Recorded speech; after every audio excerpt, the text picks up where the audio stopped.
কাউকে দান করে যদি সেটা কেড়ে নেওয়া হয় সেটা একটা পাপ বাবা। ও মায়েরা, বাবারা শুনে রাখুন, আপনি যদি দান না করেন কেউ আপনার মাথা ফাটিয়ে দেবে না, কিন্তু দান করার পর সেটা যদি ফেরত চান, 100 টাকা দান করার পর, আমার জীবনেই ঘটেছে এরকম ঘটনা, বলবো গল্পটা? মাঝে মাঝে একটু মজার গল্প বলে, খুব ভারী ভারী গান হচ্ছে তো একটু মজার গল্প বলা দরকার। এক জায়গায় কীর্তনের আসরে, বুঝলেন, একটা লোক এসেছে এরকম 50 টাকার নোট দুলাতে দুলাতে। তখন অবশ্য 50 টাকা, যখনকার গল্প বলছি তখন 50 টাকা মানে এখন 500 টাকা। তো 50 টাকার নোট দুলাতে দুলাতে, বছর 30 আগের গল্প বলছি, 30 বছর আগের গল্প। তো 50 টাকার একটা নোট এরকম দুলাতে দুলাতে আসরে এসছে, এসে মাইকটার সামনে এসে বলছে, সুমন বাবুর কীর্তনে সন্তুষ্ট হইয়া, সুমন বাবুর কীর্তনে সন্তুষ্ট হইয়া এই 50টি টাকা আমি উপহার দিলাম। এই বলে সমস্ত লোকজনকে দেখিয়ে টেকিয়ে আমায় ঝুলিয়ে দিল। তারপর গান শেষ করে যখন একটু বিশ্রাম নিতে বসেছি, ওই লোকটা ঘুরে ফিরে এসেছে, এসে বলছে, সুমন বাবু, ওই যে 50 টাকাটা দিয়েছিলাম, আপনি 5 টাকা রাখুন আর 45 টাকা আমাকে ফেরত দেন। সত্য ঘটনা বাবা, এইটা আমি গ্রামের নামটা বলবো না, গ্রামের নাম বলাটা ঠিক না, এরকম ঘটেছে। তা আমি বললাম, আপনি যে মাইকে কত কি বললেন, সুমনবাবুর কীর্তনে সন্তুষ্ট হইয়া অমুক তমুক, এখন 45 টাকা ফেরত নেবেন? ওটা লোককে দেখানোর জন্য এরকম বলতে হয়। লোকে দেখলো আমি 50 টাকা দিলাম, কিন্তু আপনি বুঝে নিন আমি 5 টাকা দিচ্ছি। তাহলে এই ধরনের পাবলিকও তো পৃথিবীতে আছে রে বাবা। দান না করা খুব ভালো, কিন্তু দান করে কেউ যদি ফেরত নেয় সেইটাকে একটা পাপ ধরা হয়। পাপটার নাম কি জানেন? দত্তাপহার পাপ। দত্তাপহার মানে দেওয়ার পর আবার কেড়ে নিল, এটার নাম দত্তাপহারী পাপ। এটা করলে নরকে যেতে হবে। দান করার দরকার নেই, আপনার পুণ্য কামানোর দরকার নেই, কিন্তু পাপটা কেন করবেন? শাস্ত্রে বলে, যেই নাম সেই কৃষ্ণ ভজ নিষ্ঠা করি, আর নামের মাঝারে আছে আপনি শ্রীহরি। তাই কৃষ্ণ নাম আমি লিখে দিলাম তোমার পায়ের ধারে ধারে। তোমার যখনই আমার কথা মনে হবে এই নামের দিকে দেখলেই আমাকে দেখতে পাবে। একদিকে বলছে রইলাম পায়ের ধারে, রইলাম মানে পায়ের কিনারায় রইলাম। আবার একদিকে ধার মানে ঋণ, ধার মানে তো ঋণও হয়। তাই বলছে রইলাম পায়ের ধারে রইলাম, রইলাম পায়ের ধারে রইলাম, মানে তোমার কাছে আমি ঋণী রইলাম, ঋণী। যে ভালোবাসা তোমার কাছে আমি পেলাম সে ভালোবাসা শোধ করার ক্ষমতা আমার নেই। তাই ঋণ রইলাম, এই ঋণ শোধ হবে কবে? রইলাম পায়ের ধারে রইলাম, রইলাম পায়ের ধারে রইলাম। ধার শোধ হবে কলিযুগে, শোধ হবে কলিযুগে। তুমি যেমন কৃষ্ণ কৃষ্ণ বলে কাঁদলে, আমি তো তেমনি ভাবে রাধা রাধা বলে কাঁদতে পারলাম না। তাই মনে মনে বলছে আগামী কলিযুগে আমি যখন গৌর হয়ে নদিয়ায় যাব, সেই সময় পথে পথে রাধে রাধে বলে কেঁদে বেড়াবো। আজকে তুমি যেমন কৃষ্ণ কৃষ্ণ বলে কাঁদছো, সেই দিনকে গৌর হয়ে আমি রাধে রাধে বলে কেঁদে বেড়াবো। এইভাবে আমার ঋণ শোধ হবে, ধার শোধ হবে কলিযুগে। রাধে বলে কেঁদে কেঁদে হবে কলিযুগে, রাধে বলে শোধ হবে কলিযুগে। রইলাম পায়ের ধারে রইলাম। আমার চরণে গোবিন্দ নিজ হাতে আলতা পরিয়ে দিয়ে গেছে, আর ফাঁকে ফাঁকে তার নামটা লিখে দিয়ে গেছে। সেই দিন থেকে আমি পা ধুই না, সেদিন থেকে আমি পা ধুই না। কারণ চরণ ধুলেই যদি তার নামটা ধুয়ে যায়, যদি তার পরানো আলতাটা ধুয়ে যায়। ও এতদিনে একটা বিষয় আমাদের কাছে পরিষ্কার হলো, রাধারানী পা ধোয়নি এতগুলো বছর, কারণ কৃষ্ণের পায়ে কৃষ্ণের পরানো আলতা যাতে মুছে না যায়, সেই জন্যই তুই এতদিন তাহলে পা ধুসনি। বাহ, খুব ভালোবাসিস রাধে তুই। ভালোবাসি না, এইসব দেখেই তো আমার রাতে ঘুম আসে না, আর দিনে খেতে ভালো লাগে না। বলি সব হেরইতে চিত ভেল আকুল, বলি সব হেরইতে চিত ভেল আকুল। ওগো সতত বিরহ ভাবে ভোর রে, চিত ভেল আকুল, সতত বিরহ ভাবে পায়ে শুধু আলতা পরিয়েছে তা নয়, এবার জামা কাপড় যেগুলো দেখছিস আমার গায়ে, এই যে আমার ওড়না, এই যে আমার ঘাগরা, এই সমস্ত কিছু তার পরানো। জানিস আমার সর্বাঙ্গে যা যা পোশাক দেখছিস সে নিজে হাতে পরিয়ে দিয়ে গেছে। শৈল আমার হরি করের বেশবনান রে, আমার হরি করে বেশবনান রে, আর হরি করে বেশবনান, আমার হরি করে বেশবনান।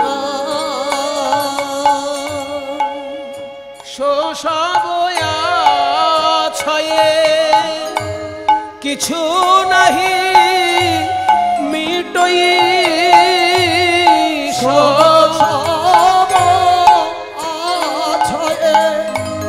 কিছু নাহি মিটই। ওগো সিথিক সিন্দুর নিরমান, সখিরে সিদ্ধি কষি দূর পায়ে যেমন আলতা পরিয়েছে তেমনি আমার সিথিতে যে সিঁদুর দেখছিস, এই সিঁদুরটা ওই পরিয়ে দিয়ে গেছে শেষবারের মতো। আমায় পরাইয়েছিল রে, আমায় পরাইয়েছিল রে, নিজ হাতে সিথিতে সিঁদুর পরাইয়েছিল রে, নিজ হাতে সিন্দুর পরাইয়েছিল রে। কিভাবে পরিয়েছিল জানিস?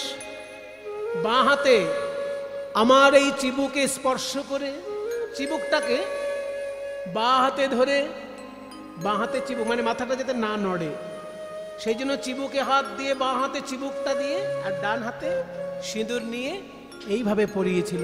পরাচ্ছে সিঁদুরটা সিথিতে, কিন্তু তার দৃষ্টি কোথায় ছিল জানিস? আমার নয়নে নয়ন দিয়ে পরাইয়েছিল রে, আমার নয়নে নয়ন দিয়ে পরাইয়েছিল রে, বাম করে চিবুক ধরে পরাইয়েছিল রে, বাম করে চিবুক ধরে পরাইয়েছিল রে, আমার নয়নে নয়ন দিয়ে পরাইয়েছিল রে। কারণ মথুরায় চলে গেলে আর তো রাইবদন দেখতে পাবে না। রাধারানী তো রূপে গুণে কারোর সঙ্গে তুলনীয় নয়। বিশ্ব ব্রহ্মাণ্ডে যে যতই রূপবতী থাক রাধারানীর থেকে অনেক নিচে, বিশ্ব ব্রহ্মাণ্ডে যে যতই গুণবতী থাক রাধারানীর থেকে অনেক নিচে।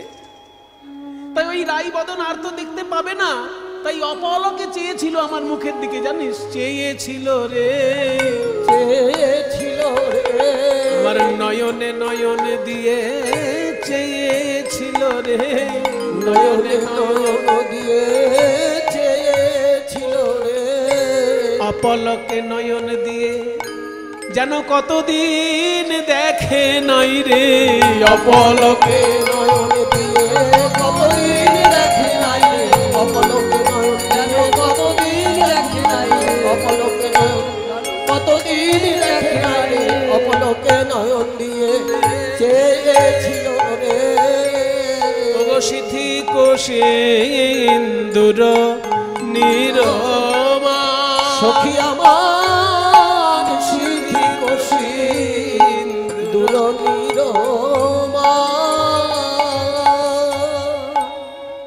বলছে মায়েরা একটা জিনিস খেয়াল করুন, যারা জ্ঞানী গুণী পণ্ডিত হয় না তারা বেশি কথা বলে না, দামি কথা বলে কিন্তু অল্প কথা বলে। আমার রাধারানীও তাই। শুধু বললেন পায়ে আলতা পরিয়েছিল আর সিঁথিতে সিঁদুর পরিয়েছিল আর পোশাক বসন ভূষণ পরিয়েছিল, আর কিছু কিন্তু বলেনি। এতে যারা শ্রোতা তারা বুঝে গেল যে যা যা রাধারানীর অঙ্গে দেখা যাচ্ছে সবটাই শ্রীকৃষ্ণ পরিয়েছে। কারণ বসন আর ভূষণ বলতে যা বোঝায় সারা গায়ের গয়না এবং সারা গায়ের পোশাক, এক কথায় সব বলা হয়ে গেল। বেশ ভূষা, বেশ মানে পোশাক, ভূষা মানে গয়না। তাহলে সমস্ত কিছু যা দেখছিস আমার গায়ে সবই তার পরানো। এরকম আলাদা আলাদা করে বললেন না রাধারানী যে আমার আঙুলে আংটি পরিয়েছে, আমার হাতে বালা পরিয়েছে, এরকম একটা একটা করে বললেন না, সবগুলো এক কথায় সেরে দিলেন। আর এগুলো গেল বাইরের। এবার আর একটা অন্তরঙ্গ কথা আছে, বলবো একটা অন্তরঙ্গ কথা বলি। এগুলো তো বাইরের, এগুলো সবার জন্য বলা হলো, কিন্তু তোরা তো আর বাইরের লোক না, তোরা হলে আমার প্রিয় সখী, আমার সুখে আমার দুঃখে সবসময় আমার সঙ্গে থাকিস। তোদের সঙ্গে এবার অন্তরঙ্গ একটা চিহ্নর কথা বলি। এমন একটা চিহ্ন কথা বলবো এবার যে বাইরের লোককে বলা যায় না, শুধু সখীদের কাছে বলা যায়, সেটা বলছি। আমার গলাতে গজমতি হার পরাতে গিয়ে, আস্তে আস্তে, আমার গলাতে গজমতি হার পরাতে গিয়ে তার নখের চিহ্ন আমার হৃদয়ে মাঝে লেগে গেছিল। এই কথাটা তার বাইরের লোককে বলা যাবে না, তোরা আমার অন্তরঙ্গ সখী, সেই জন্য বললাম। তার নখর নিশান আমার পয়ধর পর সখী রে,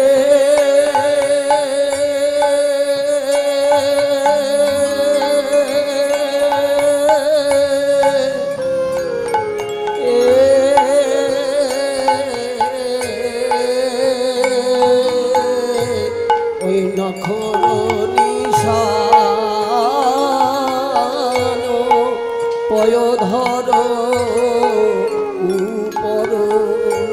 এতক্ষণ যা যা বললাম বহিরঙ্গ চিহ্ন বললাম, পায়ের আলতা, সিঁথির সিঁদুর, বেশ ভূষা সবই বাইরের বললাম। এবার অন্তরঙ্গ বলছি কথা। আমার গলায় হার পরাতে গিয়ে তার নখের চিহ্ন আমার বুকে লেগে গেছিল। এটা বাইরের লোককে বলার নয়। তার নখর নিশান পয়ধর উপর, সে এক দারুণ শেল, শেলের মতো এসে বিচ্ছে আমার মুখে। শেল হচ্ছে এমন একটা অস্ত্র, যদি কারোর বুকে বিঁধে যায় তাহলে টেনে বার করতে গেলে একদম প্রাণ সমেত চলে আসবে, প্রাণ উপড়ে নেবে, এমন অস্ত্র হচ্ছে শেল। তাই শ্রীকৃষ্ণের ওই হাতের নখ চিহ্নটা আমার বুকের মাঝে, ওটা যেন আমার কাছে শেলের মতো বিধি আছে জানিস। নখর নিশান পয়ধর পর, ওই নখর নিশান আমার পয়ধর উপর। সোয়াক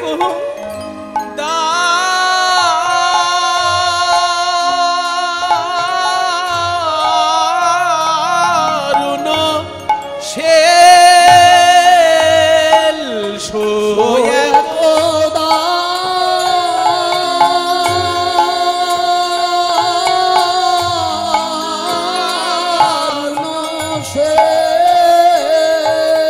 যেন শেল বাজে গো, শেল লাগে গো, ওই হরিগণের নখ চিহ্ন শেল বাজে গো, হরিগণের নখ চিহ্ন শৈব আমার হৃদয় মাঝে, হরিগণের নখ চিহ্ন সদাই আমার হৃদয় মাঝে।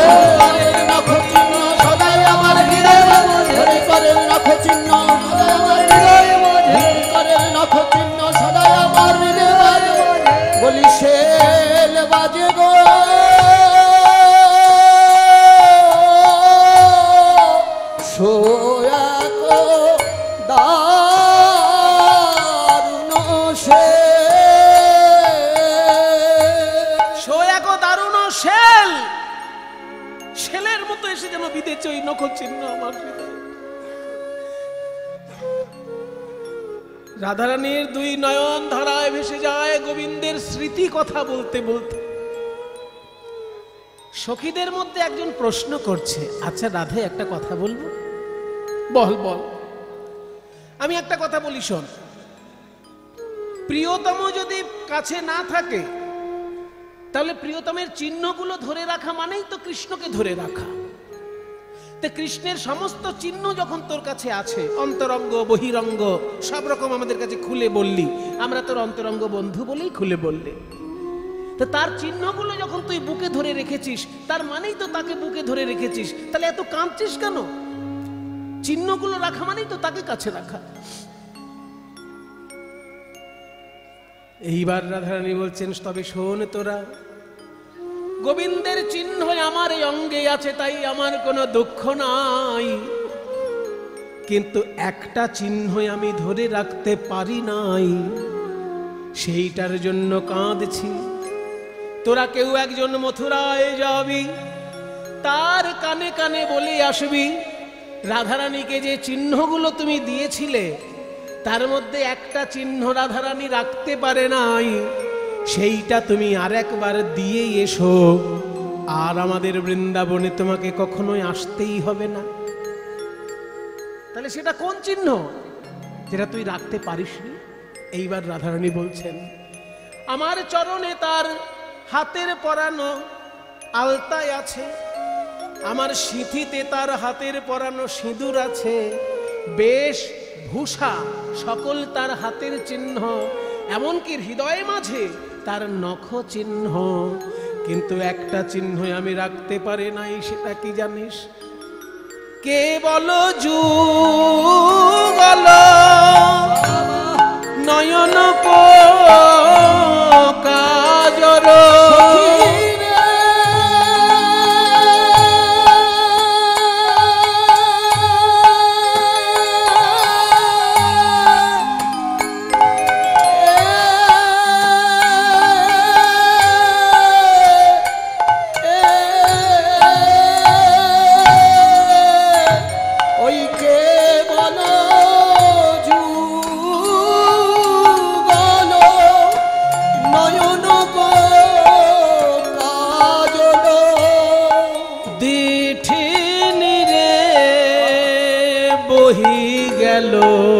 রে আমার নয়ন কাজল দিঠিনি রে বহি গেল। কেবল যুগল নয়ন কাজর দিঠিনি রে বহি গেল। সর্বঙ্গে তার চিহ্ন রাখতে পেরেছি, কিন্তু আমার চোখে যে কাজল পরিয়েছিল সেই কাজলটাই আমি ধরে রাখতে পারলাম না। জানি না কৃষ্ণ বলে কাঁদতে কাঁদতে কখন আমার চোখের জলে ওই কাজল ভেসে গেছে, তাই চোখের জলে আমার ওই কাজল ভেসে গেছে, তার হাতের দেওয়া কাজলটাই আমি ধরে রাখতে পারি নাই, সেই জন্যই আমি কাঁদছি। যদি কেউ তোরা পারিস একবার কৃষ্ণকে গিয়ে বলে আসবি, আমাকে শুধু এসে একবার কাজল পরিয়ে দিয়ে চলে যাবে, আর কোনোদিন তাকে আসতে হবে না। কিন্তু সে কি আর আসবে? সকিয়ে নিকরুণ আওব ব্রজ মণ্ডলে, ওই সকিয়ে নিকরুণ আওব ব্রজ মণ্ডলে, আর কতদিন রহব বিদেশে গো, আর কতদিন রহব বিদেশে গো। গোবিন্দ দাসে কহে শুনো শুনো ভামিনী, গোবিন্দ দাসে কহে শুনো শুনো ভামিনী, ওই কানু মিলাব তুয়া পাশে, শুনো শুনো ভামিনী কানু মিলাব তুয়া পাশে। ভাগ্যবান পদকর্তা গোবিন্দ দাস বলছে নগো রাধে বিনোদিনী, তোমার এতগুলো চিহ্ন যখন ধরে রাখতে পেরেছো, ওই নয়নের কাজলের চিহ্নটির জন্য তুমি কেঁদো না।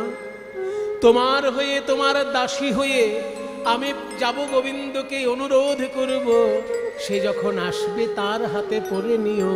বলি মিলাইয়ে দেব হে, মিলাইয়ে দেব হে, তোমার দাসী হয়ে যাব আমি, মিলাইয়ে দেব হে, দাসী হয়ে যাব আমি। বলে মিলাইব চিন্তামণি, দাসী হয়ে যাব আমি, মিলাইব চিন্তামণি, দাসী হয়ে যাব আমি। মিলাইব চিন্তামণি, দাসী হয়ে যাব আমি। মিলাইব চিন্তামণি, দাসী হয়ে যাব আমি, মিলাইয়ে দেব হে, কানু মিলাব তুয়া পাশে।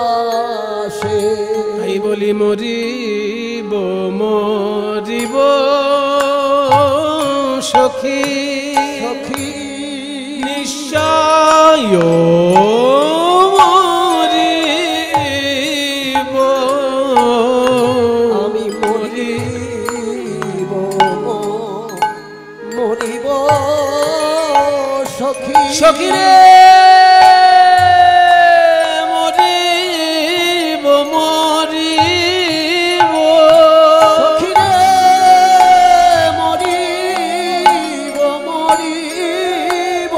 বলিয়ে দে আর কি কাজ আছে রে, আমি মরিব, মরিব এদের আর কি কাজ আছে রে।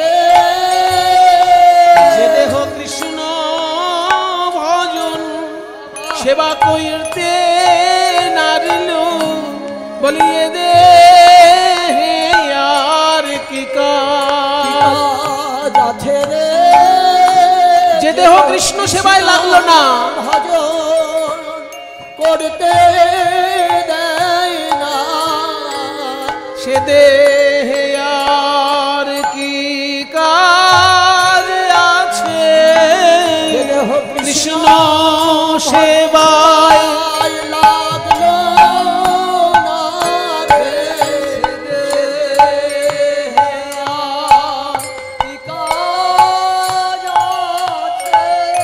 দেহ কৃষ্ণ সেবায় লাগলো না রে।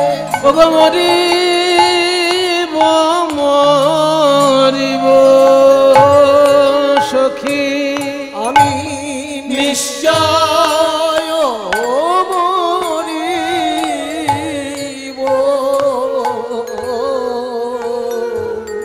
একটাই দুঃখ আমার প্রাণে থেকে গেল, কানো হেন গুণনিধি কারে দিয়ে যাব, কারে দিয়ে যাব, আমার কানু কারে দিয়ে বাজাবো, আমার আমার কানু কানু কারে দিয়ে বাজাবো। বলি কৃষ্ণ সেবা কেবা জানে, সেবা জানলে সে বা যাবে কেন, আমার কৃষ্ণ সেবা সেবা কেবা জানে, সেবা জানলে সেবা যাবে কেন, সেবা জানলে সে বা যাবে কেন। এটা হচ্ছে সাহিত্য রস বাংলার কীর্তনে। জানলে সে বা যাবে কেন, কৃষ্ণ সেবা কেবা জানে, আমার কানু কারে দিয়ে বাজাবো। সত্যি যদি আমার দেহ ছেড়ে প্রাণ চলে যায়, তোরা কি করবি জানিস? না পোড়ায় রাধায় অঙ্গ না ভাসায় জলে না পুরায় রাধায় অঙ্গ না ভাসায় জলে না পোড়ায় এই পোড়ায় অঙ্গ কি পোড়াবি এই পোড়ায় অঙ্গ কি পুড়াবি আমি বিরাহা নলে পুড়ে মোলাম পোড়ায় অঙ্গ কি পোড়াবি আমি বিরাহা নলে পুড়ে মুলাম কিবা পোড়া দিবা কিবা নিশি বিরাহা নলে পুড়ে মোলাম কিবা দিবা কিবা নিশি বিরাহা নলে পুড়ে মোলাম দিবা কিবা সেই পোড়া দেহ আর কি পোড়াবি আহা না না পোড়ায় পোড়ায় রাধা রাধায় অঙ্গ না ভাসায় জলে না ভাসায় জলে ভাষায় অঙ্গ কি ভাসাবি এই ভাষায় অঙ্গ কি ভাসাবি আমি দিবা নিশি নয়ন জলে ভাসি ভাষায় অঙ্গ কি ভাসাবি দিবা নিশি নয়ন জলে ভাসি হা কৃষ্ণ বলে কেঁদে কেঁদে দিবা নিশি নয়ন জলে ভাসি কৃষ্ণ বলে কেঁদে কেঁদে দিবা নিশি নয়ন জলে ভাসি ভাষায় অঙ্গ কি ভাসাবি না ভাষায় জলে ওগো মরিলে বাঁধিয়া রেখো তমালেরই ডালে ও গো মরিলে বাঁধিয়া রেখো তমালের ডালে তমাল গাছে বেঁধে রাখবো তোর দেহ এই সময় আম পেকেছে কাঁঠাল পেকেছে আম গাছ কাঁঠাল গাছ কত ভালো ভালো গাছ আর এই সব গাছ বাদ দিয়ে তমাল গাছ কিরকম কালো দেখতে বলি কালো বলেই তো বলছি ওই যে তমাল বৃক্ষ কৃষ্ণ বর্ণ হয় ওই যে তমাল বৃক্ষ কৃষ্ণ বর্ণ হয় ওই যে তমাল বৃক্ষ কৃষ্ণ বর্ণ হয় তা হইতে আমার চিত্ত বিচলিত নয় ওই তাহা হইতে আমার চিত্ত বিচলিত নয়। মরে যাওয়ার আগে তোরা যেন একটা কাজ করিস কি কাজ কৃষ্ণ নাম লিখে দিও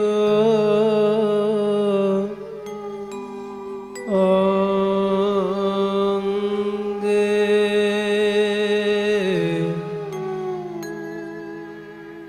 কৃষ্ণ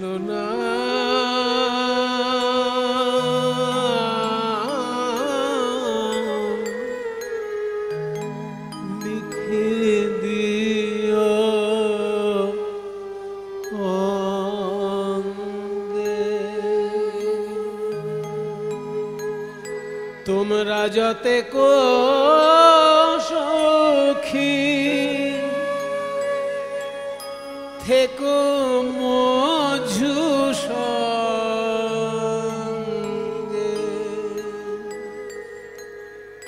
কৃষ্ণ নাম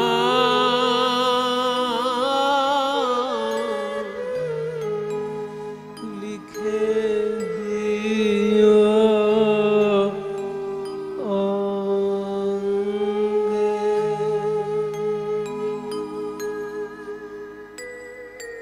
তোর দেহটাকে তমাল গাছে বেঁধে রাখতে বলছিস কিন্তু কোনো কাক পক্ষী যদি এসে তোর দেহটাকে ঠুকরে ঠুকরে খায় তখন যে আমাদের কষ্ট হবে কষ্ট আমি বলে যাব ওই কাক পক্ষীদেরকে যে ওরে তোরা আমার সর্বঙ্গ খাবি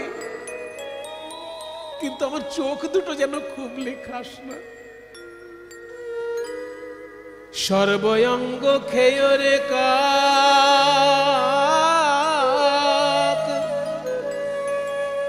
না রাখিও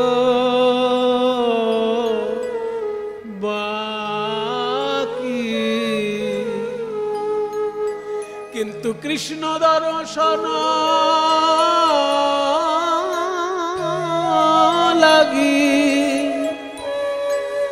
রেখো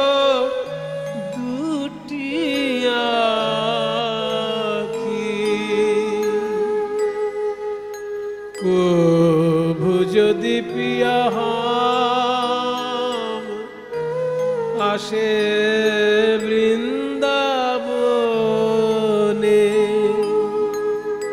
পরাণ পাব আমি পিয়া দর্শনে।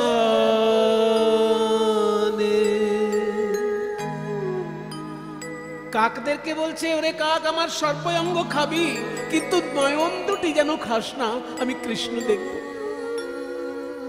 কাকগুলো সামনে এসে গেছে, এসে বলছে, রাধে আমার কথা কি বললে? এ তো আমাদের জাতের স্বভাব। কেউ কেউ আছে জাতের স্বভাব ছাড়তে পারে না, কয়লা যায় না ধুলে, আর স্বভাব যায় না, সবাই জানে। তা আমাদের জাতের স্বভাব এটা আমাদের, আমরা পক্ষী জাতি। আমাদের স্বভাব কি জানো? কোনো মৃতদেহ দেখলে আগে চোখটাকে খুবলে খাই, তারপর বাকি দেহ কোনটা খাবো খাবো না সে আমাদের ব্যাপার। আমরা যে পক্ষী জাতি, এই তো মোদের ধারা, সর্বঙ্গ খাবার আগে খাই চোখের তারা। রাধারানী বলছেন, চোখের তারা তোরা কেন খাস? না তার থেকে সুস্বাদু কোনো খাবারের সন্ধান জানিস না, সেই জন্য তো। কিন্তু আমি যদি তোদেরকে আরো উচ্চ মানের কোনো খাবারের সন্ধান দিই, হ্যাঁ দেবে রাধে? হ্যাঁ, সেই জন্যই তো বলছি, আয় আমার কাছে আয়, আয় আমার কাছে আয়, তোদের মাথায় হাত বুলাইয়ে দি, আর তোরা আমার কৃষ্ণ প্রেম পান কর রে। তোদের ক্ষুধা তৃষ্ণা দূরে যাবে। দাসপেড়ে, তোরা কৃষ্ণ প্রেম পান কর, তোদের ক্ষুধা তৃষ্ণা দূরে যাবে। গোবিন্দ বলে কেঁদে কেঁদে তোদের ক্ষুধা তৃষ্ণা দূরে যাবে। হা গোবিন্দ তোমার হলাম বলে, তোদের ক্ষুধা তৃষ্ণা দূরে যাবে। কৃষ্ণ প্রেম পান করে। রাধারানীর কাছে কৃষ্ণ প্রেম পান করে বৃন্দাবনের পশুকুল আর পক্ষীকুল সবাই প্রেমানন্দে বিভোর হল। তাই ভনয়ে বিদ্যাপতি শুনো বড় নারী, সুজনক দুঃখ দিবস দুই চারি। ভাগ্যবান পদকর্তা বিদ্যাপতি রাধারানীর উদ্দেশ্যে বলছে, ওগো রাধে, তোমার মতো সুজন যারা, তাদের দুঃখ দুর্দশা কদিন থাকে? সুজনের কুদিন কদিন থাকে, সুজনের কুদিন কদিন থাকে, সুজনের কুদিন কদিন থাকে, সুজনের কুদিন কদিন থাকে। দুদিন পরে সুদিন আসে, সুজনের কুদিন কদিন থাকে। দুদিন পরে সুদিন আসে, সুজনের কুদিন কদিন থাকে। দুদিন পরে সুদিন আসে, কিন্তু কুজনের কুদিন লেগেই থাকে। সুজনের দুদিন পরেই আসে, দুদিন পরে সুদিন আসে, সুজনের কুদিন লেগেই থাকে। দুদিন পরে আবার সুদিন আছে, সুজনের কুদিন কদিন থাকে। সুজনক দুঃখ দিহ দিবস দুই চারি। তাই বলি, তাই বলি ওগো প্রাণনাথ, বলো বলো তুমি এই সময় কোথা রইলে? আমার যে কৃষ্ণ বলে প্রাণ যায়, ওই বলো বলো কোন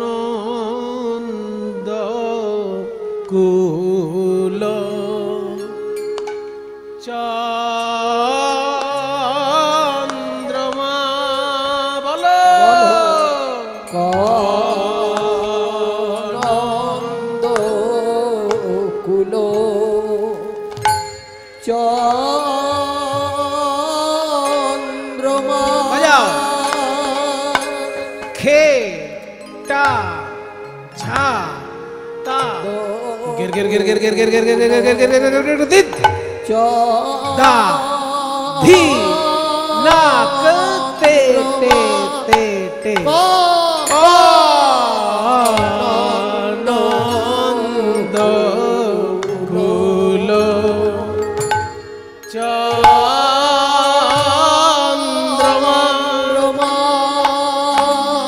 কশিখী চন্দ্রী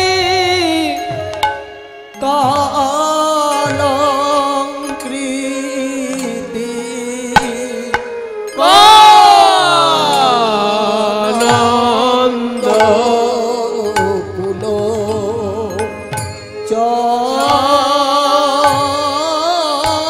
চন্দ্রমা বলো বলো কোনা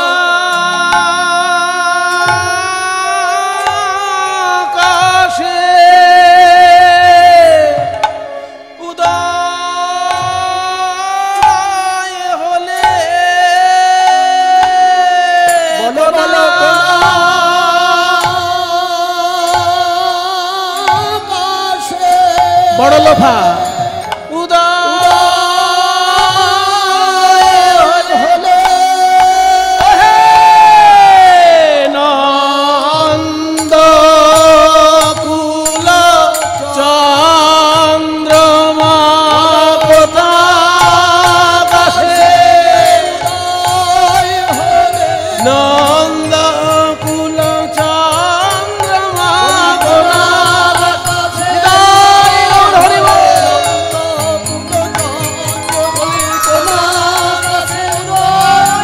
ঘ্রে ঘ্রে দাগ রে ঘ্রে ঘ্রে ঘ্রে দাগ রে ঘ্রে ঘ্রে ঘ্রে দাগ রে ঘ্রে দাগ রে ঘ্রে দাগ ঘ্রে ঘ্রে দাগ রে ঘ্রে ঘ্রে দাগ রে ঘ্রে ঘ্রে দাগ রে ঘ্রে দাগ রে ঘ্রে ঘ্রে দাগ রে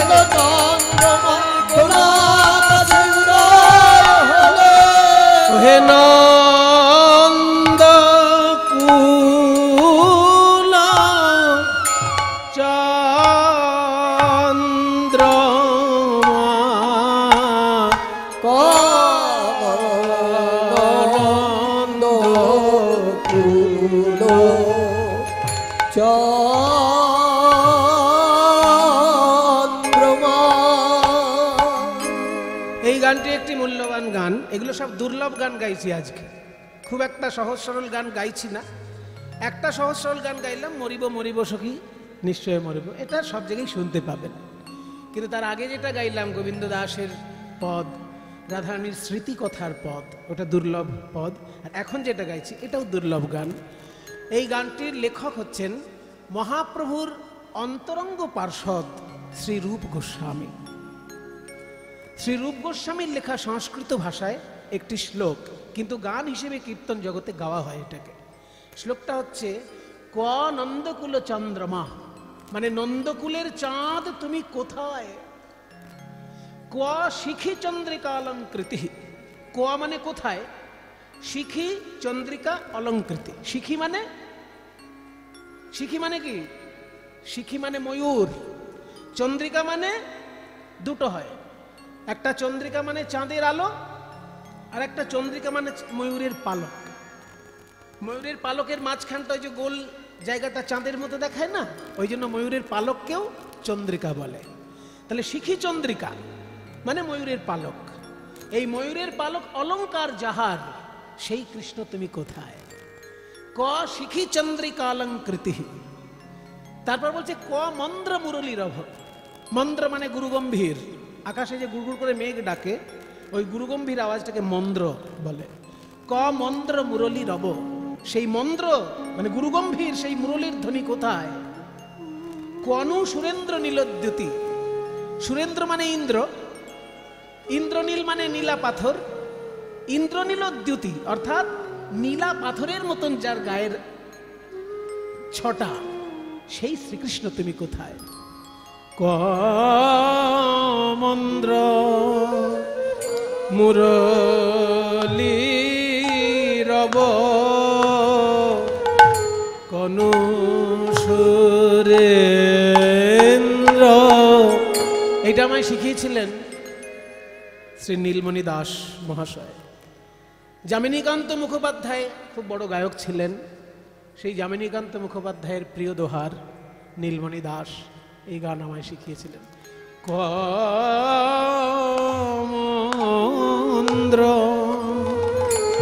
মুরলী রব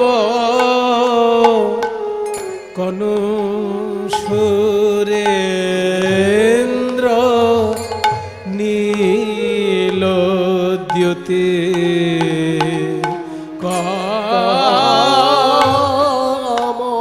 কামন্দ্র বলো আর কি শুনতে পাবো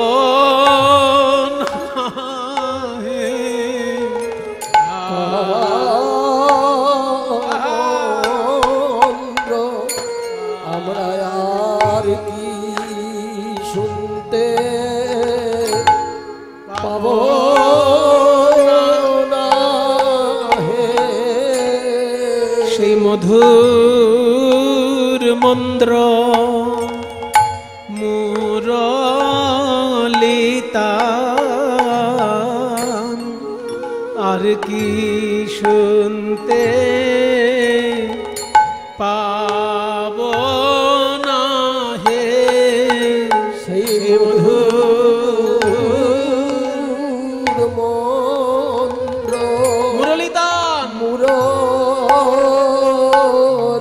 যা শুনে যমুনা বইত জান ওই মধু ধীনা ধি ধি ধীনা ধি ধি ধীনা ধি ধীনা ধি ধীনা ধি ধি তা ধীনা ধি ধি ধীনা ধি ধি ধীনা ধি ধীনা ধি ধীনা ধীনা ধি ধি ধীনা ধি ধি ধীনা ধি ধীনা ধি ধীনা ধি তা ধীনা ধি ধি ধীনা ধি ধি ধীনা ধি ধি তা ধি ধি জান মধুর মন্ত্র মুরলিতা তাউড় ধেনা ধি ধি তাউড় ধেনা লোহু এবার চগুন চগুন ধা ধেনে ধেনে নাগে ধেনে ধেনে নাগে ধেনে ধেনে তা ধেনে তা ধেনে ধেনে নাগে ধেনে ধেনে নাগে ধেনে ধেনে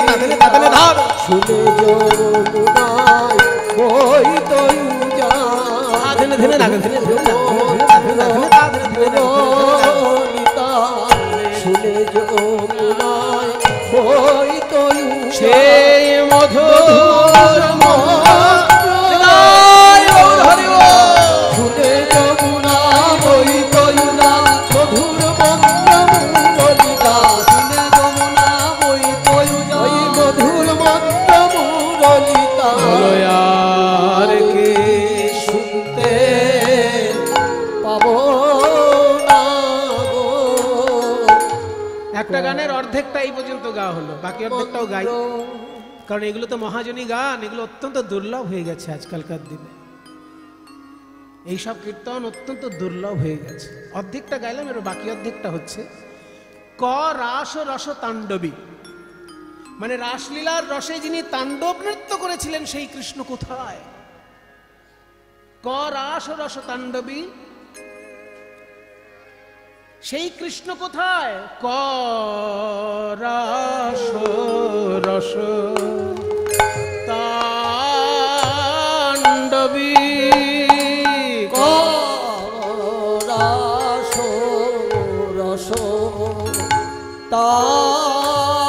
তাণ্ডবী ওই দেখে এখন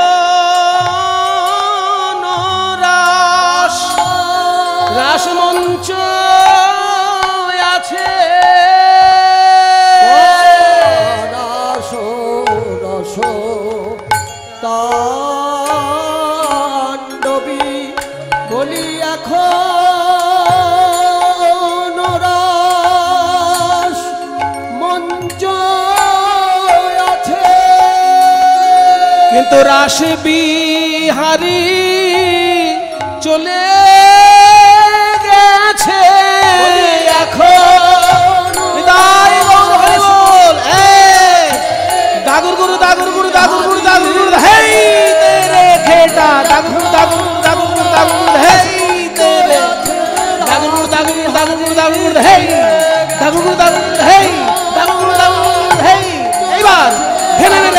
ঘেনে দা ঘেটা ঘেনে নে রে ঘেনে দা ঘেতে রে ঘেটা ঘেনে নে রে ঘেনে রস মঞ্চ আছে ঘেনে নে রে ঘেনে দা ঘেনে রে ঘেটা ঘেনে নে রে ঘেনে দা ঘেতে রে ঘেটা ঘেনে নে রে ঘেনে দা ঘেনে রে ঘেটা মঞ্চ আছে রাস বিহারি চলে গেছে এখন রাস মঞ্চ আছে রাস বিহারি চলে গেছে এখন রাস মঞ্চ আছে রাস বিহারী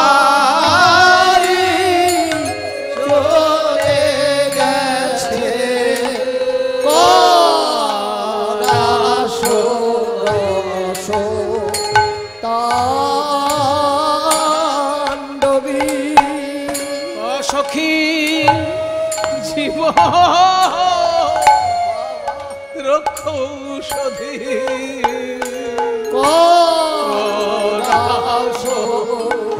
আমার প্রাণ বাঁচানোর ওষুধ কোথায়?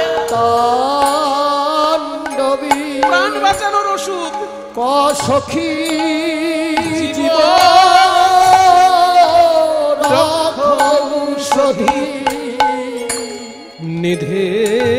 নিধের মম সুরে তব হাবত হন্ত ধীগ বিধে নিধির মম এই ভবসাগরের নিধির মম এই ভবসাগরের নিধির মম সুরিত তব সুরিত তব হাবত অন্ত ধিক ধিক ধিক বিধিম বিধাতাকে ধিক্কার জানিয়ে ওরে বিধি অকরুণ দেখাইয়া কৃষ্ণানন নেত্রমন লোভাইলি আমার ত্রমন লোভাইলি আমার ওরে তিলেক করিতে পান কাঢ়ি নিলি অন্য স্থান পাপ কইলি দত্ত অপহার পাপ কইলি দত্ত অপহার। তাই রাধারানী বিধাতাকে বলছে ওরে বিধাতা আমি কি তোর কাছে কৃষ্ণ চেয়েছিলাম তুই নিজে কৃষ্ণ আমাকে দিলি দিয়ে আবার কেড়ে নিলি বিধাতা হলে কি হবে তুই দত্ত অপহারী পাপ করেছিস তিলেক করিতে পান কাঢ়ি নিলি অন্য স্থান পাপ কইলি দত্ত অপহার কথা বলতে বলতে রাধারানী কৃষ্ণ কৃষ্ণ কৃষ্ণ বলে একদম ভূমিতলে আছাড় খেয়ে পড়লেন ওই দিন দয়ার্দ্রনাথ এই গানটি একটি কঠিন রূপ আছে একটি সরল রূপ আছে কঠিন রূপ অনেক পরপর গাওয়া হচ্ছে এবার একটু সরল রূপে গানটা গাইছি দঠুকি তালে সরস্বতী পিসির মানে হরিদাস কর মহাশয়ের ঘরের গান সরস্বতী দাস মহাশয়ের কাছে দেখেছিলাম ওই দিন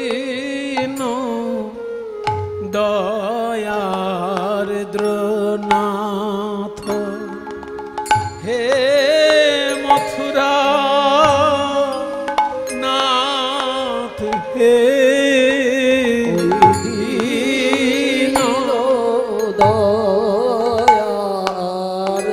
দয়ার্দ্রনাথ হে মথুরানাথ হে কদা বোলক্য সে মামে হৃদয় তদলোকাতর ভ্রাম্যতি কিঙ্করম্য ওই দিন দয়ার্দ্রনাথ। এই গানটির লেখককে জানেন বাবা এই গানটির লেখক চৈতন্য মহাপ্রভুর গুরুদেবেরও গুরুদেব চৈতন্য মহাপ্রভুর গুরুদেব হচ্ছেন ঈশ্বরপুরী আর তার গুরুদেব হচ্ছেন মাধবেন্দ্রপুরী চিন্তা করুন কত মূল্যবান সম্পদ মহাপ্রভুর গুরুদেব ঈশ্বরপুরী তার গুরুদেব মাধবেন্দ্রপুরী তার রচনা এই গান এবং এই গান সম্পর্কে চৈতন্য চরিতামৃত কি বলেছে যে এই গান মাধবেন্দ্রপুরীর রচনা নয়, রাধারানী গেয়েছিলেন এই গান, আর মাধবেন্দ্রপুরী ধ্যানের মাধ্যমে শুনেছিলেন, শুনে মুখে উচ্চারণ করেছেন। এই শ্লোক বলি আছে রাধা ঠাকুরানী, তার কৃপায় স্ফুরি আছে মাধবেন্দ্রবাণী। এই শ্লোক আস্বাদিল সচির নন্দন, ইহা আস্বাদিতে আর নাহি চৌঠ জন। এই সেই মূল্যবান গান যেটা মহাপ্রভুর গুরুদেবেরও গুরুদেব মুখে উচ্চারণ করেছেন, রাধারানীর মুখের গান।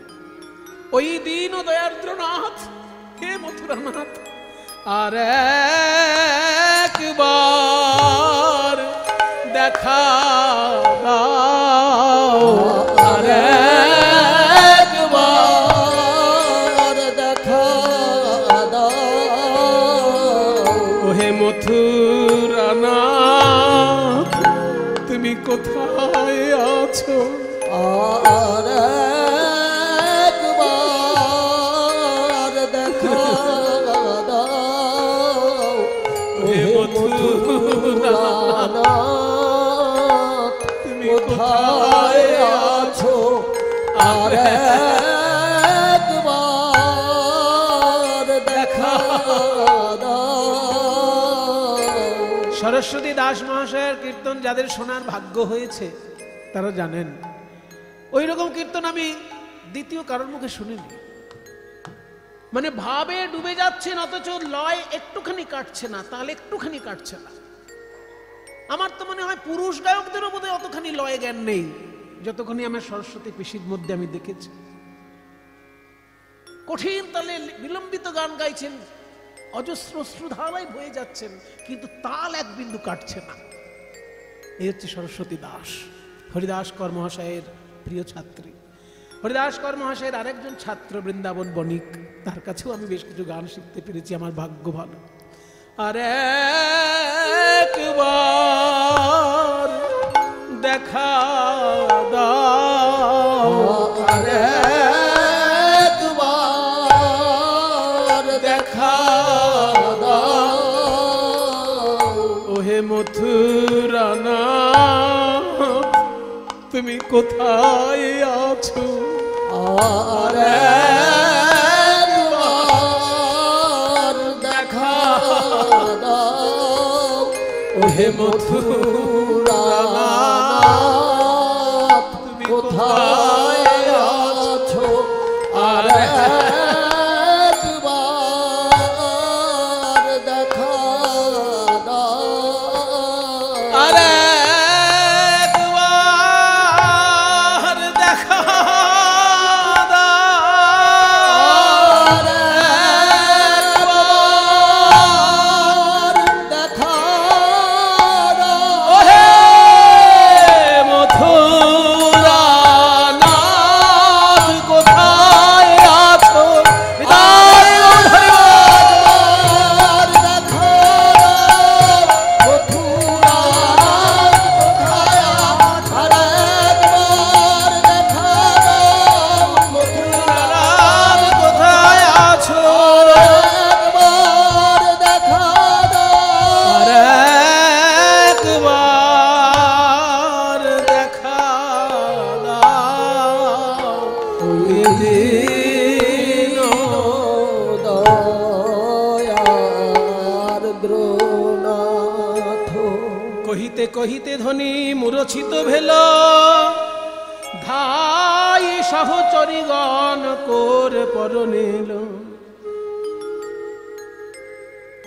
থর থর কাঁপে অঙ্গ, ঘন বহে শ্বাস,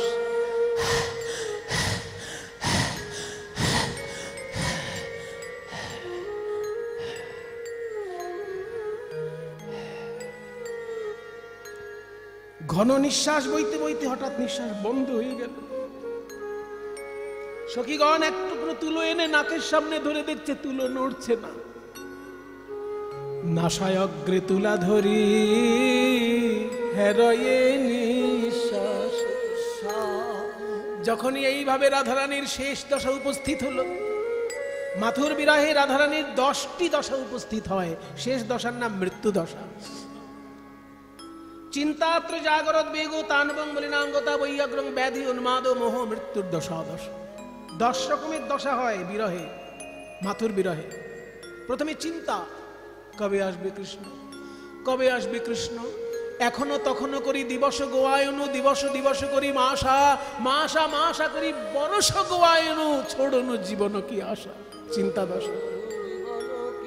তারপর জাগর, রাত্রি জাগরণ, ঘুম আসছে না, উদ্বেগ যাকে বলে টেনশন। চিন্তাত্র জাগরত বেগুন তানবং, শরীরটা একদম রোগা হয়ে গেছে। মলিনাঙ্গতা, সোনার বর্ণ রাধারানীর কালো হয়ে গেল কানতে কানতে। বৈয়াগ্রং, ব্যগ্রতা প্রকাশ পেল। ব্যাধি, সারাক্ষণ গায়ে জ্বর, মাথা ঘুরছে। উন্মাদ, উন্মাদের লক্ষণ, গাছপালার সঙ্গে কথা বলছে, পশু পাখির সঙ্গে গল্প করছে, উন্মাদের দশা। মোহ, চোখ খোলা আছে দেখতে পাচ্ছে না, কান খোলা আছে শুনতে পাচ্ছে না, মোহ দশা। মৃত্যু, মৃত্যু দশার 3টে লক্ষণ। নাক দিয়ে নিঃশ্বাস পড়ছে না, নাড়ি চলছে না, আর চক্ষু স্থির হয়ে গেছে। তাই কেউ বলে রাই মইল মইল, কেহ অন্তর জলি কইল। কেউ বলে রাই মইল মইল, কেহ অন্তর জলি কইল। কেউ বলে রাই মইল মইল, কেহ অন্তর জলি কইল। কেউ বলে রাই মোদের ছেড়ে গেল, হায় রে। কেউ বলে রাই মোদের ছেড়ে গেল, হায় রে। তখন এক একজন কি করছে? চক্ষুতে দেয় তুলসী পাতা, কর্ণমূলে কৃষ্ণ কথা। চোখে দেয় তুলসীর পাতা, কর্ণমূলে কৃষ্ণ কথা। বলি ব্রজের ভানু বুঝি আসতে গেল, হায় রে। ব্রজের ভানু বুঝি আসতে গেল, হায় রে। ব্রজ আধার হলো রে, আধার হলো রে।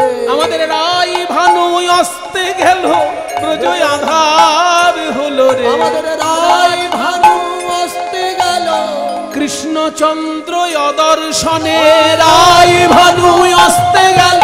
কৃষ্ণচন্দ্র দর্শনে রাই ভানু আসতে গেল। কৃষ্ণচন্দ্র অদর্শনে রাই ভানু আসতে গেল। কৃষ্ণচন্দ্র অদর্শনে রাই ভানু আসতে গেল। কৃষ্ণচন্দ্র অদর্শনে আধার হলো রে। কেউ বলে রাই মোদের ছেড়ে গেল, হায় রে। তখন সবাই রাধারানীর কানের কাছে কৃষ্ণ নাম শোনাতে শুরু করলেন। নাম শোনা, নাম শোনা, যদি প্রাণ বেঁচে থাকে নাম শোনা। শ্রী রাধা রমন রমণী মন মোহন বৃন্দাবন বন দেবা। ভজ শ্রী রাধা রমণ রমণী মনমোহন বৃন্দাবন বন দেবা। অভিনব রাস রসিক बर नागर नागरी गणकृत सेवा। অভিনব রাস রসিক বর নাগর নাগরি গণকৃত সেবা। कालिय दमन गमन जिति कुंजर कुंजर चितर तिरंग।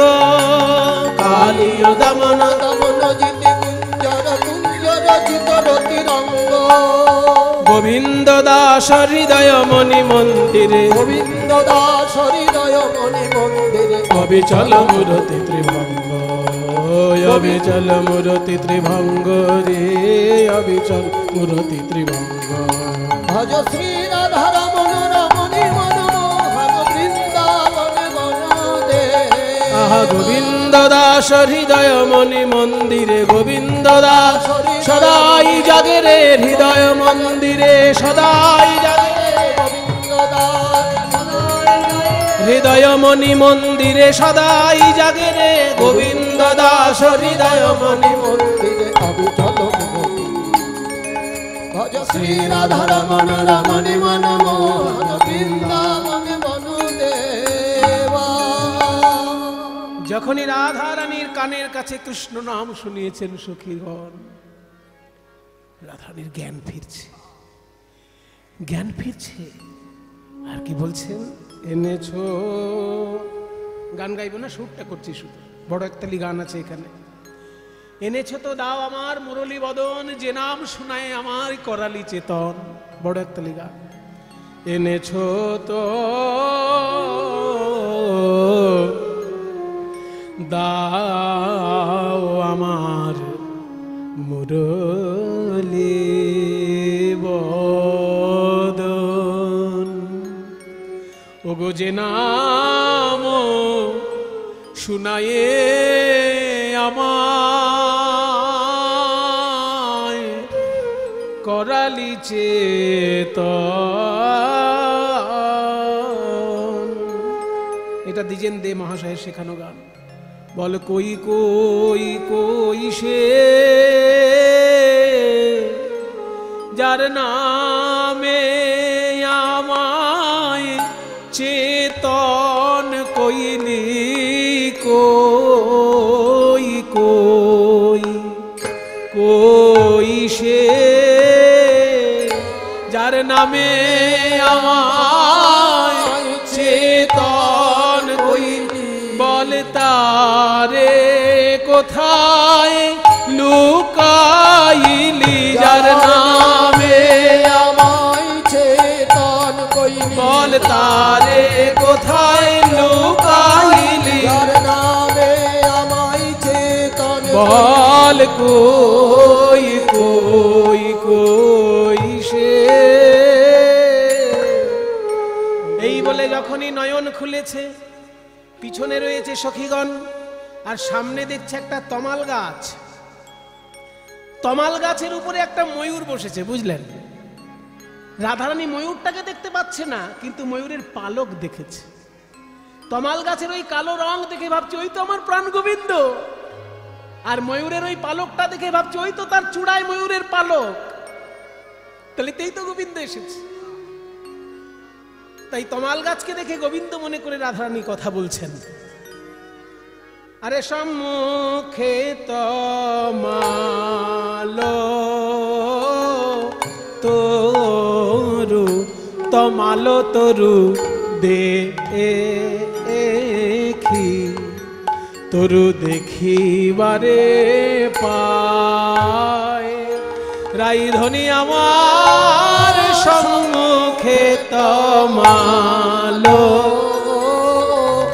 তরু তরু দেখি তরু দেখিবারে আরে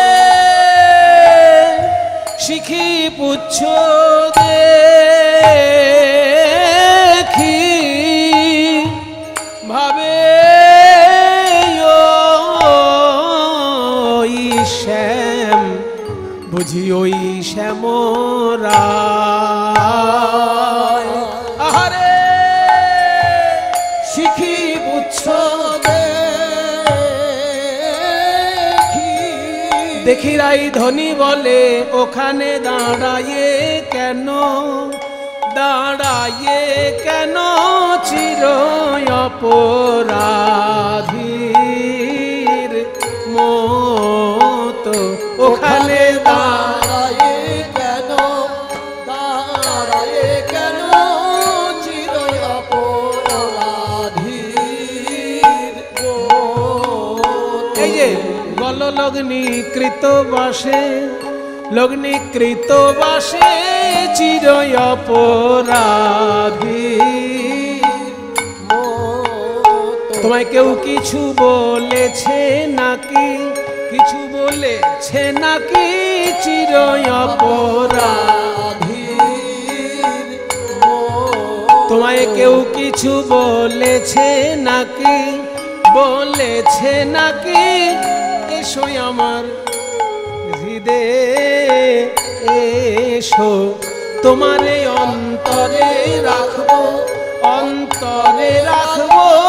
আমি যে বাহিরে রব তোমারে অন্তরে রাখবো আমি যে বাহিরে রব তোমারে অন্তরে রাখবো কেউ তো তোমায় চিনতে নারবে তোমারে অন্তরে রাখবো তোমায় চিনতে নারবে। দেশে দেশে বেড়াইব বেড়াইব কেউ তো তোমায় চিনতে নারবে। দেশে দেশে বেড়াইব আমি বেড়াইব কেউ তো তোমায় চিনতে নারবে। চিনতে নারবে তখন সবাই সবাই গৌর গৌর বলবে। সবাই গৌর গৌর বলবে কেউ চিনতে নারবে। সবাই গৌর গৌর বলবে কেউ চিনতে নারবে। সবাই গৌর গৌর বলবে। গৌর গৌর বলবে কেউ তো তোমায় চিনতে নারবে। ওখানে দাঁড়ায়ে কেন? বুঝতে পারলেন ব্যাপারটা কি ঘটলো? তমাল গাছকে মনে করছে কৃষ্ণ আর ময়ূরের পালককে ভাবছে চূড়া। এই ভেবে কৃষ্ণ মনে করে রাধারানী বলছেন তুমি ওখানে লজ্জিত ভাবে এরকম কাচুমাচু করে দাঁড়িয়ে আছো। এই বৃন্দাবনের গোপীরা তোমায় কিছু বলেছেন নাকি? ওরা গোপী তো, ওদের কথায় মনে করো না। তুমি আমার কাছে এসো, আমার অন্তরে তোমাকে রাখবো, আর আমি বাইরে যাব, বৃন্দাবন ছেড়ে আমরা চলে যাব কোথাও। কেউ চিনতে পারবে না, আমি বাইরে থাকবো, তুমি ভিতরে থাকবে। লোকে তখন গৌর গৌর বলবে, কেউ চিনতে পারবে না। যখন এরকম তমাল গাছের সঙ্গে কথা হচ্ছে, সখীরা বুঝলো রাধারানীর মাথাটা এবার গেছে। কারণ তমাল গাছকে কৃষ্ণ মনে করে কথা বলছে উন্মাদের লক্ষ্য। এক্ষুনি কৃষ্ণ এনে মিলাতে হবে। তাই বলি ধৈর্যং রহু ধৈর্যং রাই ধৈর্যং রহু ধৈর্যং মম গচ্ছং মথুরাবে গচ্ছং রহু ধৈর্যং মম গচ্ছং মথুরাবে। রাই ধৈর্যং রহু ধৈর্যং মম গচ্ছং মথুরাবে। ঢুণ্ডব পুরী প্রতি প্রত্যক্ষে যাহা দর্শন পাবে। ঢুণ্ডব পুরী প্রতি প্রত্যক্ষে যাহা দর্শন পাবে। মথুরায় যাব, কৃষ্ণকে একদম ধরে নিয়ে আসবো, না না বেঁধে আনবো, অনুরাগের ডোরে বেঁধে আনিব। অনুরাগের ডোরে বেঁধে আনিব। দেখবো কালা কৃষ্ণ কোথায় আছে, অনুরাগের ডোরে বেঁধে আনিব। ওই মাতা কৃষ্ণ কোথায় আছে, অনুরাগের ডোরে বেঁধে আনিব। বেঁধে আনবো তো মুখে বললে হয় না। ও মায়েরা, আপনাদের পাড়ার কোনো রাখাল যদি চুরি করে, তাহলে তাকে কোমরে দড়ি বেঁধে থানায় নিয়ে যেতে পারবেন, তাই তো? কিন্তু সেই রাখাল যদি ভোটে জিতে প্রধানমন্ত্রী হয়ে যায়, হতেই পারে, গণতন্ত্রে তো যে কেউ প্রধানমন্ত্রী মুখ্যমন্ত্রী হতে পারে, ভোটে জিতলেই হলো, তাই না? তাহলে যে রাখাল চোর বলে আপনাদের পাড়ায় পরিচিত, সে যদি ভোটে জিতে প্রধানমন্ত্রী হয়ে যায়, তখন তাকে তো কোমরে দড়ি বেঁধে আনতে পারবেন? কৃষ্ণের ক্ষেত্রে ওইটা ঘটেছে। পাড়ায় পাড়ায় মাখন চুরি করে বেড়াতো, তার নাম ছিল মাখন চোরা। সে এখন মথুরায় গিয়ে কংস রাজাকে ধ্বংস করে সিংহাসনে বসিয়ে দিয়েছে উগ্রসেনকে। আসলে রাজত্ব চালাচ্ছে কৃষ্ণ। পুতুল রাজা সাজিয়ে রেখেছে উগ্রসেন, কংসের বাবার নাম উগ্রসেন, তাকে পুতুল রাজা সাজিয়ে রেখে রাজ্যটা চালাচ্ছে কৃষ্ণ। তো তাকে কোমরে দড়ি বেঁধে আনা যাবে? সেই জন্য সাক্ষ্য প্রমাণ জোরালো চাই কোমরে দড়ি বাঁধার জন্য। দুটো প্রমাণ আমি নিয়ে যাব রাধে। একটা হচ্ছে, তোর কাছে কৃষ্ণ একদিন লিখে দিয়েছিল, রাধে আমি তোমার চরণের দাস, ইতি শ্যাম সুন্দর। ওই ইতি শ্যাম সুন্দরটা আমার দরকার। ওই কাগজটা তুই বার কর, যেখানে লেখা আছে রাধে তোমার চরণের দাস আমি, ইতি শ্যাম সুন্দর। ওই সই করা কাগজটা দে। দে দেখি রাই দাস ক্ষত, দে দেখি রাই দাস ক্ষত। ওতে আছে কৃষ্ণের দস্তখত, দে দেখি রাই দাস ক্ষত। ওই আছে কৃষ্ণের দস্তখত, দে দেখি রাই দাস ক্ষত। ওই দাসখত কাগজটা আমাকে দে, ওইটা নিয়ে গিয়ে জেরক্স করবো আমি। জেরক্স মানে তখনকার দিনে মেশিন ছিল কিনা জানি না, প্রতিলিপি তো করাই যায়। প্রতিলিপি, তাহলে প্রতিলিপি কার্বন কপি। কার্বন কপি, ঠিক আছে, যে কোনো একটা কপি করলেই হলো আর কি। তা কপি করে আমি মথুরার লোকদেরকে দেখাবো, তোমাদের কাছে যিনি রাজা সেজেছেন তিনি আসলে আমার রাধারানীর চরণের দাস। এই দেখো তার হাতের সই করা কাগজ। আর কেউ কিছু বলতে পারবে? কোমরে দড়ি বেঁধে আনতে পারবো তখন। এটা হচ্ছে আমার সাক্ষ্য প্রমাণ। আর একটা জিনিস চাই রাধে, তোর এই কান্না মুখ দেখে আমি কোনো কাজ করতে পারবো না। কাঁদা বদন দেখে যাবো, কি বলিতে কি বলিব, তোর কাঁদা বদন দেখে যাব, কি বলিতে কি বলিব। একবার